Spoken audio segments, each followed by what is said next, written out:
So Turkey leading the competition at this stage into the first vet gate. You increase your speed later on in the day, but the heat has got to have horses cool and comfortable. That's right. Sweating or whatever. How do you compensate for that? Yeah, absolutely. I mean, weighing the beginning of we had a veterinary inspection yesterday. Are they fit to start? 23, the fourth year of this famous race taking part here in Saudi Arabia. First loop, 38.2 kilometers. Here we go. So, leading rider is off his horse and running just to give a few seconds respite to the horse from carrying the weight. He doesn't have to get off. That's the important thing. He doesn't have to, but that's a choice that the riders make. He's just giving his horse a little break. He doesn't have to cross the first timing station mounted. The only point they have to be mounted is across the finish line at the end of the day. We're seeing Erkan Demir for Turkey with Draguna coming into the back gate. And the 15 minutes has now started. It has now started. But the loop time's still running.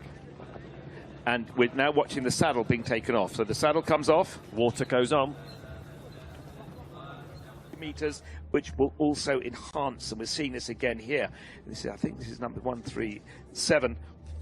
Just confirming that. Yes, it is. So Erkan Demir with Draguna. We saw them coming into the vet gate at the end of phase one in the lead. They left, I think, in 10th place from memory, because there's a lot of competitors out there. But again, another one of the riders that is another tactical move. They've jumped off the horse. The weight's off the horse, so that will help the heart rate come down as they go down into the vet gate, where they need to get it from that 64 or below 64 beats per minute.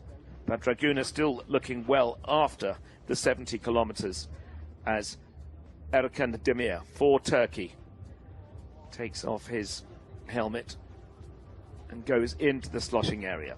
Crew on hand. Now that was another interesting, we talked about some of the micro detail that goes in. We saw some of the cloths going on, the microfiber cloths going onto the horse's neck, where they're now covering with water, because that will actually keep the water there will not run off quite so quickly, because it's contained by the microfiber. Again, it will just keep the coolness for longer on that horse's neck. It's not something we've seen regularly utilized here, but everyone has their own. Turkish rider Erkan Demir, Draguna, still here in 7th place.